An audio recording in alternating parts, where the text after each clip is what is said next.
Hey, welcome back to Dark Patterns. My apologies in advance today. I am sniffly as heck. But I'm still going to do our Dark Patterns stream today. So you'll have to hear a lot of sniffles, but you're still going to learn about Dark Patterns.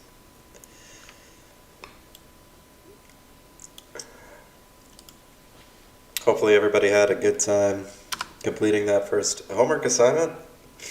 If you finished it in a way other than light sail, please let your peers know how you did it. But if you finished it with light sail, a small congratulations to you, because you have now done essentially everything you need to do to start your own startup.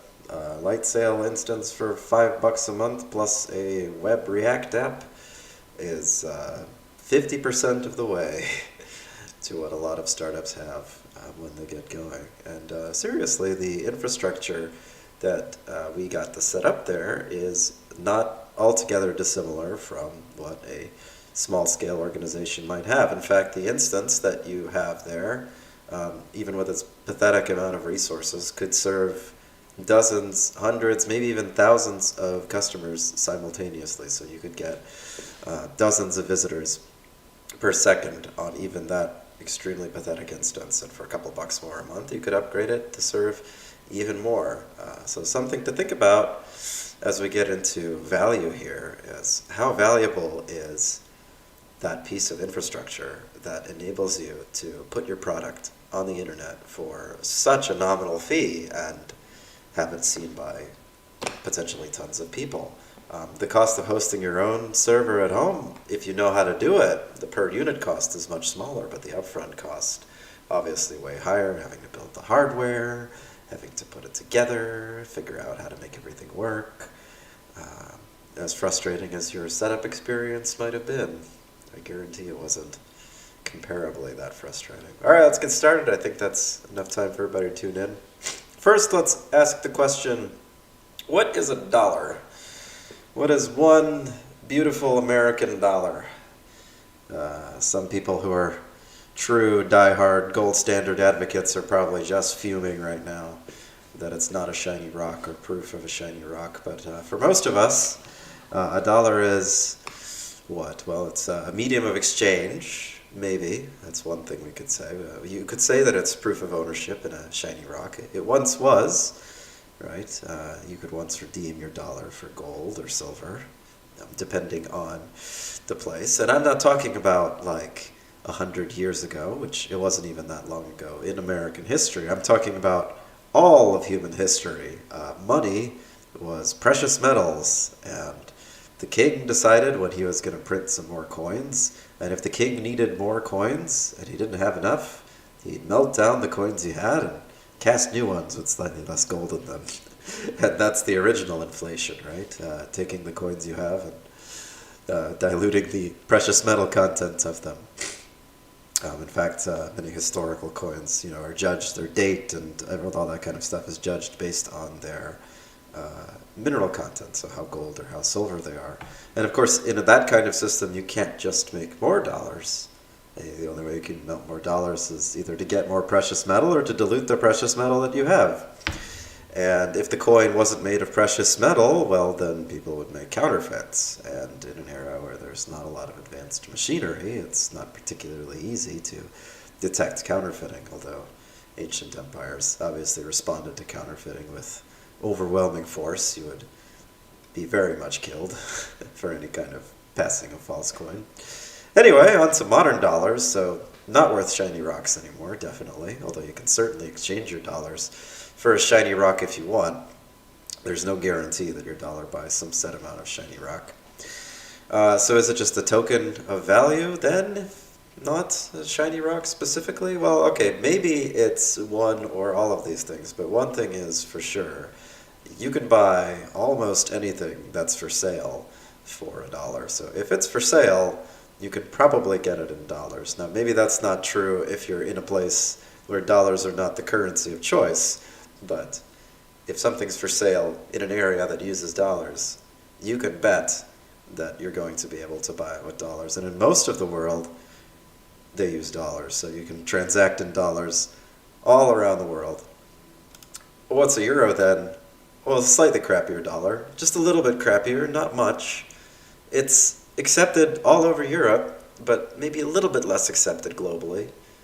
People aren't quite as happy to see a euro as they are to see a dollar somewhere like South America. But people still love euros. Some might even argue that the dollar is a slightly crappier euro. Sure, whatever. The point being that, these are relatively comparable stores of value. Okay, then what's the Venezuelan Bolivar? Well, toilet paper, maybe. Or maybe just a even crappier dollar. You could ask the same question of a hyperinflated currency like the Zimbabwe dollar or the post-war, pre-war Deutschmark. There's definitely stores of value that have failed at their duty to store value. Which brings us to the crappiest possible store of value. What's an Applebee's gift card? Well, that's the crappiest dollar yet, because not only is its value pegged to US dollars, it's only redeemable in one place. Actually, Applebee's is part of an umbrella corporation, so I think you can go to some other restaurants with your Applebee's gift card, but it's still only redeemable at places that accept Applebee's gift cards, which is a very limited set of places compared to, say, everything the dollar can be spent at. All right. This is true of any kind of gift card. You can redeem it in far fewer places than you can redeem your dollar. And even if you take into account something like an American Express or Visa gift card that is more universally accepted, well, it's still less accepted than your dollar, than your regular credit card. I noticed I spelled crappier wrong, so it just says crapper. All right, so that brings us to economic theories of value. We're going to start off our discussion today for real. The theory of value is trying to explain why things cost what they cost. So economists like to dwell on this. They like to ponder, why do things cost what they cost? And, prior to, let's say, the 1500s or so, there really wasn't a serious need for an answer to this question because things basically cost what the ruler said they cost. So you could take that to something like a power theory of value or something of that nature. But until you get into a more global and merchant economy, you don't really even see people talking about theory of value too much, although there are still some ancient ones. But let's go into a few of the popular ones, because there's tons of theories of value, again, even a few ancient ones. Let's go into some of the ones that are more significant after the 1600s. We'll start with land. We'll start with land. And you can't talk about the land theory of value without talking about the Georgism a bit. We're starting with land because the land theory of value was pretty central to the United States. It was pushed by some of the people who were, again, the philosophical backbone of the creation of the United States, people like Juan Locke and Thomas Paine. You gotta mispronounce those as always. Thomas Paine. And they advocated for land theories of value long before Georgism comes around. Georgism doesn't come around until like the 1800s or something, named after a guy named George. Obviously. But land theory, not just Georgism, but land theory in general, argues that everything is priced basically based on the quantity of land needed to produce it. And quantity isn't necessarily everything. Obviously, land theorists of value don't advocate that your land in the middle of the ocean or your desert is worth as much as somebody's beautiful arable field or beautiful forest. There is a qualitative aspect to land too, but the fundamental value of things derives from the land that they were built from. And you could also argue, for example, if something is made of iron or made of coal, well, the reason the iron and the coal are valuable is because somebody yanked them out of some land somewhere that happened to have iron and coal in it. So land is quite literally a store of value, since all the precious rocks and beautiful things in the world are buried under a mountain of dirt somewhere until somebody digs them up. So you can see why this was a pretty strong theory as early as the 1700s, when America's starting to get formed. Now, Georgism takes this to the political realm by saying the only kind of thing that should be taxable is land. That's generally the fundamental thesis there. And some versions also argue that if you're not using the land to its full effectiveness, remember this was Locke's argument for why you could take all the land away from Native Americans, because they weren't using it right, they weren't planting things and building farms. So if you aren't using it right, we can tax you more, or in some cases take it from you. This also leads to kind of the original environmentalism. If you're using it wrong, or if you're using your land in such a way that causes damage to other people's, so pollution, you put a bunch of cow dung in the river, and then the river flows onto my land, and now my land's full of cow dung. You've damaged my land. My land is the store of my value. Therefore, you owe me some money. So Georgism, one of the first economic theories that proposes to tax pollution, which is kind of funny. All right, so we talked about it, but kind of useless for software, isn't it? If you think about what your $5 light sail instance that you set up cost, well, it could host a multi-million-dollar startup. Really, it could. Maybe you'd have to upgrade to the $15 a month tier after you got 1,000 concurrent customers. But if you were really frugal, you could run it on that. In fact, famously, large services run on comparably tiny machines. Well, that little instance cost nothing in land. Maybe a square foot. It's in the rack with thousands of other boxes somewhere. If you factor in the costs that were required to produce all of the racks and fancy boxes and the thing itself, maybe a couple square feet of land, almost no valuable parts in that box, maybe a microgram of gold, a little bit of silicon, which remember is just sand, germanium, not particularly rare. Computers are made of useless rocks, mostly. So your land theory of value, not great for the software realm. So let's move on to the fan favorite of communists, the labor theory of value, obviously pushed by folks like Marx and Engels, and pretty central to communism, although it traces its origins to well before Marx, and even the more capitalist-leaning economists of the 17th and 18th centuries talked about the value of labor as a major part to their theories of value. But basically, if you believe in a labor theory of value, you think that labor is the primary determinant of the value of a good. So if you think about that in terms of raw goods, I mean, obviously most things aren't made of labor. They're made of stuff like iron. But stuff like iron is useless until somebody makes it into something. Again, it's just a rock laying in the ground. So while the land value people would say, well, it's the land with the iron in it that was important, the labor value people would say that it would just be sitting in the dirt still if somebody hadn't come and dug it up. So clearly it's the labor that matters. And the interesting thing with labor value is that if you think of it that way, as raw materials being transformed by labor, well, you can trace computers all the way back. Somebody had to dig up the sand to make the silicon, then refine it into the glass, then refine it into the lithography tool, then refine it into the chip, and then refine more things into fiber optic wire, and it's all the way down, people performing labor. Although this does kind of get a wrench thrown into it now that 99% of that process, at least in computer hardware, is done by robots in a clean room where there are pretty much no people.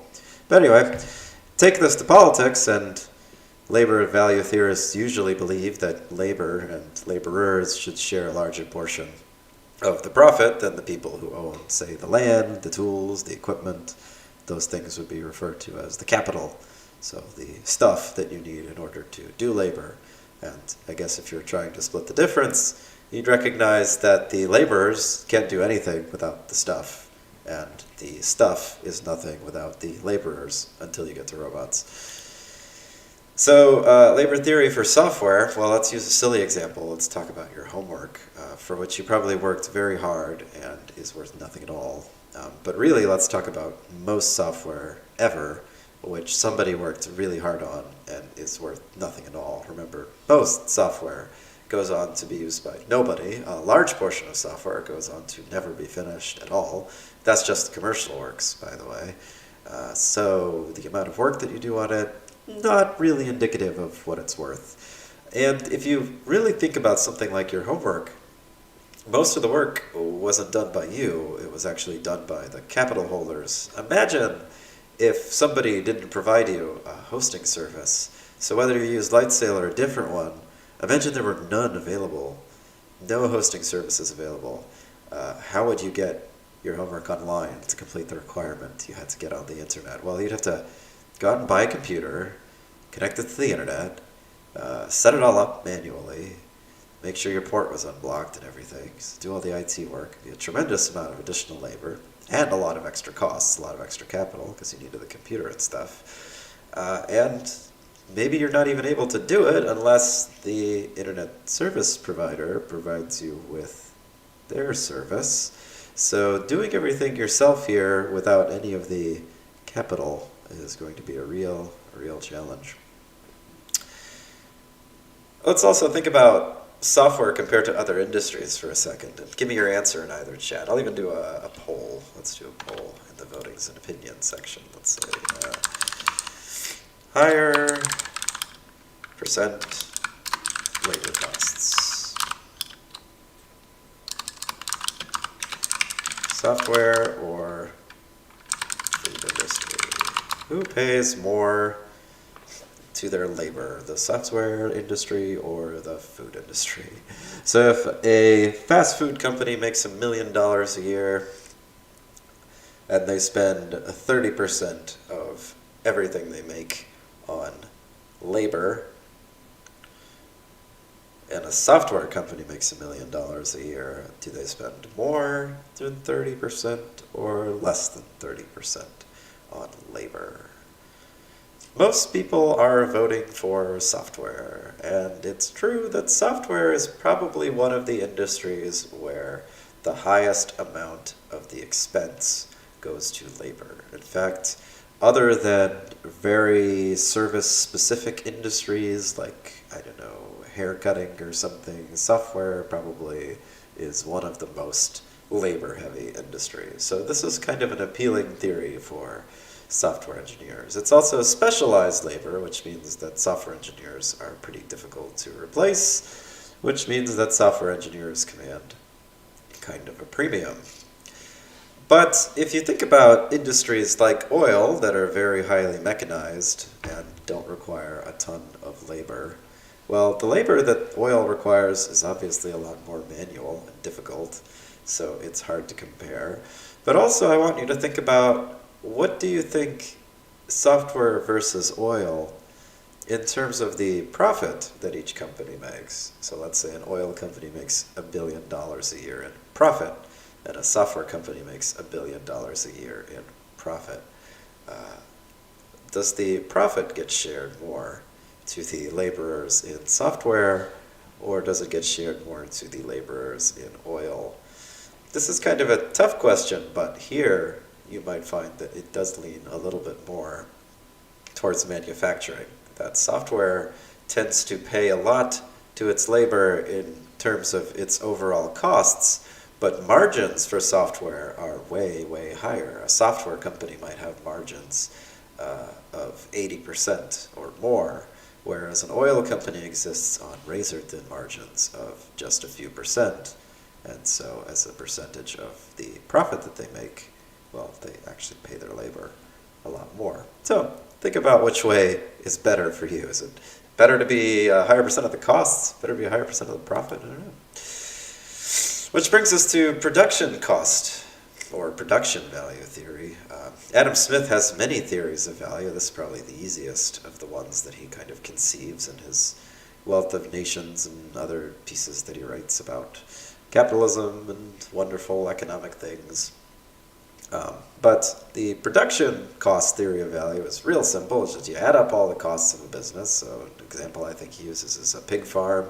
Add up all the costs that were spent on the pig farm, that includes the costs spent on the pigs, their food, the farm, the tools you need to use, the fence, and then divide by how many units that pig farm produces. So if it cost $1 million and he made 1 million pigs, then each pig is going to be worth about $1.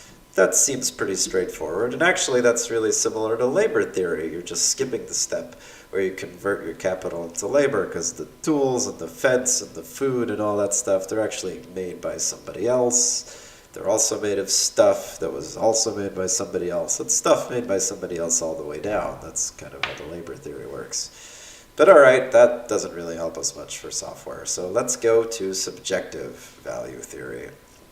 The most modern of the ones looked at so far, really picks up during capitalism's big evolution in the 19th century, and subjective theories of value continue to be a hot topic ever since. The premise is very simple and kind of undeniable in our modern economic system. In fact, it's almost a rallying cry for most people in business. Things are worth what consumers are willing to pay for them. In a modern society with commerce, that's pretty much true. It's hard to argue that things aren't worth what consumers are willing to pay for them. All that other stuff that economic theorists were worried about in earlier centuries, things like labor and production costs, that doesn't really matter. Value just depends on the consumer's wants and needs and what they're willing to pay for that thing. If you work tremendously hard and spend 1,000 hours to build a hammer, that doesn't make it more valuable to the consumer than a $2 hammer. They're going to buy the $2 hammer if they need the hammer, unless they need your bespoke artistic hammer for whatever reason. And speaking of hammers, utility doesn't really matter that much either. If the utility of a good mattered, then diamonds wouldn't be worth way more than water. Going back to shiny rock theories of value, gold is not valuable because it's useful. Up until very recently, gold was essentially useless. You could make it into funny shapes and wear it, but other than that, as a metal, it's soft, it's easy to dent, it doesn't corrode, but that wasn't really a big deal back in the day. So aside from its aesthetic value, it's kind of useless, but it's rare and it's easily recognizable, so it was worth more, just subjectively. There were other things that were very rare and easily recognizable that did not become worth a lot because they just didn't. Subjectivity. Now, marginal utility is another story. While diamonds might be worth more than water in general, your last cup of water in the desert is probably going to be worth more than diamonds to you. Whereas your 30th cup of water after you've had 29 is worth pretty much nothing to you. In fact, your third cup of water after you have 2 is probably worth nothing to you. So marginal utility is really important in software. If you already have one word processor, you're not going to buy a second one. If you already use 4 streaming services to watch the shows you want, how much benefit are you really going to gain from the 5th one? It's tough questions to answer. But it's very hard to argue that this isn't how software works. I really encourage you to do so if you disagree with subjective value theory for software, because I've yet to hear a compelling one. I would be super stoked to hear something other than a subjective value theory for software. So by all means, hit us with that if you've got one. Which brings us to today's topic, the most subjective theory of value. That's a joke, but which brings us to today's topic, tokenization. The classic example of tokenization is the arcade. When you go to the arcade, you trade your real American dollars for some worthless Chuck E. Cheese tokens or whatever, Dave & Buster's. Oh, sorry. And these tokens are completely worthless outside of that establishment. You use these tokens to play games, and the games spit out tickets. These days it's virtual tickets, which is real disappointing, but hey, whatever. You can spend these virtual tickets on prizes, and prizes have real value, but you've definitely spent way more than the prize was worth. Now, of course, you enjoy the experience. That's a real reason you go to the arcade. But there's 2 steps of tokenization every time you go to the arcade. There's trading your money in for the worthless token, and then playing games with the worthless tokens to earn a different worthless token, which you could then exchange for a prize, which you might even think of as a 3rd layer of worthless tokens. And the aforementioned Applebees gift cards, coupons, those are all the same thing. You're exchanging your valuable, easily spent dollars for a mostly worthless thing that only has value in a very specific context. You can't use your Groupon for a buy one, get one massage at Applebee's. You can only use it in the place where you got it. Hopefully you're not getting a massage at Applebee's. So they're mostly worthless outside of a very specific context. We can think of a lot of examples like that, I'm sure, in the real world, where we exchange our money for something that then doesn't have any value outside of the context where we exchange it. But let's look at some examples in software. So it's pretty universal in gaming. We talked about a few examples last time when we were talking about gambling.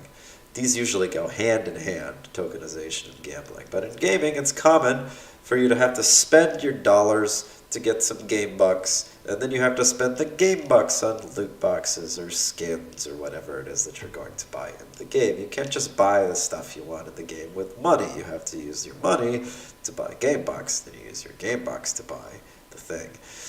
In social media, sometimes it's a little bit difficult to see this, but sometimes, it's become a lot more popular. You have things like super likes. If you look at a platform like LinkedIn, for example, they'll sell you the ability to do like, I don't even remember what they call it, but it's like a super follow or something. You can send people a certain number of direct messages. Well, those are a currency that you've bought by subscribing to LinkedIn. You could pay money for more of those, actually, but you can only buy them in packs, so they're essentially tokens. Other social media sites lets you buy something like subscribers, or something like Reddit lets you buy awards or badges or whatever. So a lot of social media has engaged in this practice to give you some kind of token that allows you to perform an interaction that you wouldn't otherwise be able to do for money. So it's hard to identify this as a currency, but it is, because you pay cash and you get a certain number of these tokens that you can use for an exchange. So they have value in the context of the social media platform. And there are other services like this too, where you spend dollars on a service credit on the platform, and then you spend the credit to interact. Even something as simple as Skype, where you put $10 into Skype, you can never get your $10 back out of Skype. You now have $10 in Skype credit. And that $10 in Skype credit can only be redeemed on Skype. So that's a basic example, but also one of the least pernicious, because it's direct and they still have a dollar-denominated value. Let's look at why it works next. Why does this even attract attention? Why do social media companies and gaming companies bother? Well, we know that separating spending from money psychologically is a huge benefit to getting people to spend. Just simply put, high-level summary is it lowers spending inhibition.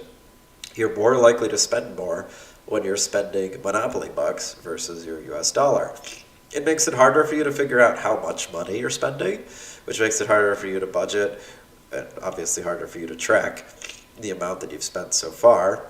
It makes it easier to do an impulse purchase because it reduces the friction of impulse purchasing. A lot of the friction that people have with impulse buys is that they don't want to spend money. But having tokens in your account removes that friction because you already have the tokens. You go, well, I've got 1,000 game bucks. I might as well buy the loot box then. Whereas if the loot box was just $2.50, you might have to think about it every time. And it gets users invested. You know, they're part of your platform now. They're not just going to leave with money inside your platform and never come back. They're going to come back and spend their money and interact with it more. It's long been known that this helps encourage people to spend more. That's why casinos use chips. Casinos don't trade in cash. Casinos also have their own token. Some other reasons that it works is because a certain percentage of users will never redeem their funds. This is more relevant to things like gift cards. Software really doesn't care, because whether or not you bought a loot box or not, the software company actually didn't have to provide you anything.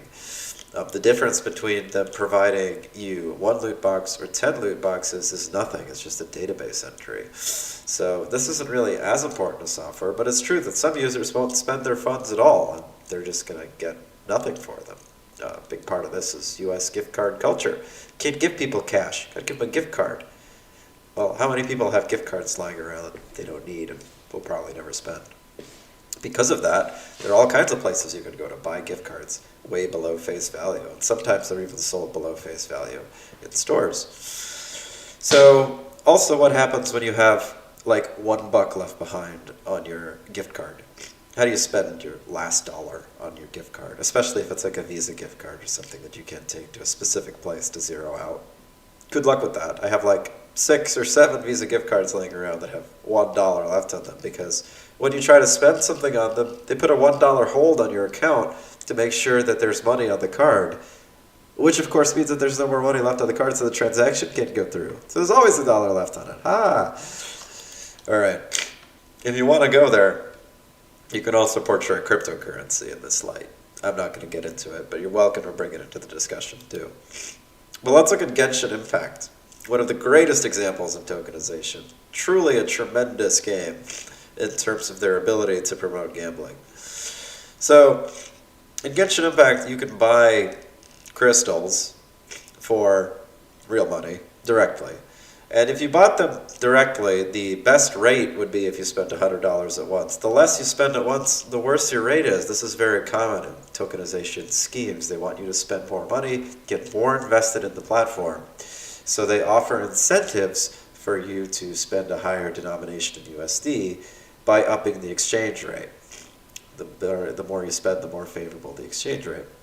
So the most favorable exchange rate is about 6,500 crystals to 100 US dollars. You actually get a few bonus, I think, but it doesn't matter. You're getting about 65 crystals to the US dollar, except the first time you make that purchase, because again, they want you to become invested in the platform. So the first time you make that purchase, you actually get about 130 crystals to the US dollar. Or there's a separate pack that lets you earn 90 crystals a day for 30 days for $5 a month. And you can see that that's a significantly more favorable exchange, but you have to wait. They don't come in all at once.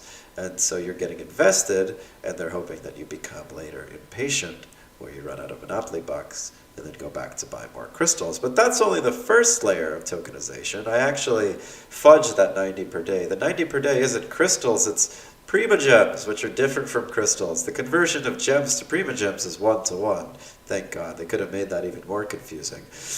But you have to convert your gems to Prima gems, which are a currency with even less utility because, well, gems can also be used on skins and other packages. Prima gems can only be used on wishes and other things. They just have less utility, so it's simply a currency on the same platform with less utility than the gem.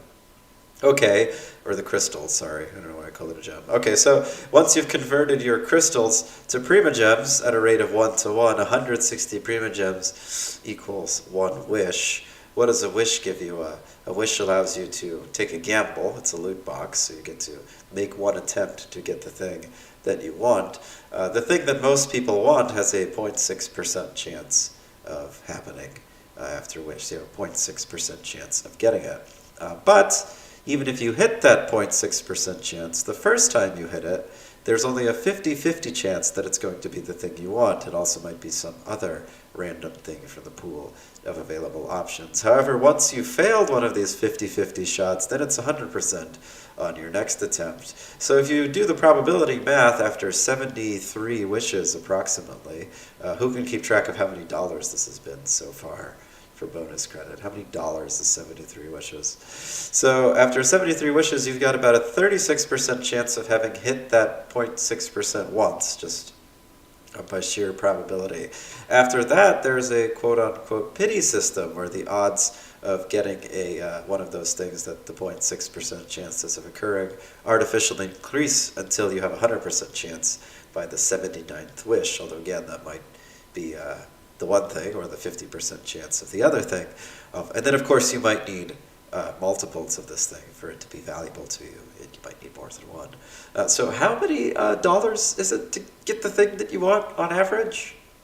Let's go back here. A USD to 65 crystals is the best exchange rate without the first time incentive bonus. A 0.6% chance means I'm spending about $3 on a wish. So $3 for a 0.6% chance. I need about 80 of them. So that's, $240 or so, but that only gives me a 50-50 shot. So that's like $500 for one thing. That's weird, isn't it? Or I can pay the $5 a month to have a trickle of gems. That brings me to 90 times 30, 2,700. That gives me approximately 1.5 of the thing that I want every month. confusing, isn't it? So you can see how this makes it essentially impossible for people to keep track of how much money they've spent, or more importantly, how close they are to getting the thing that they want, which is the really important thing in this kind of tokenization, is to continue to promote the underlying gambling system. It's the probability here that makes it more compelling, the fact that you're never quite sure how close you are to getting the thing that you want, although you are guaranteed to get it eventually. So I shouldn't say never. As you spend more and more, your certainty becomes more and more sure. So you're never a complete loser. You're just a loser until you spend more money, fundamentally. All right, so let's go into our discussion with that.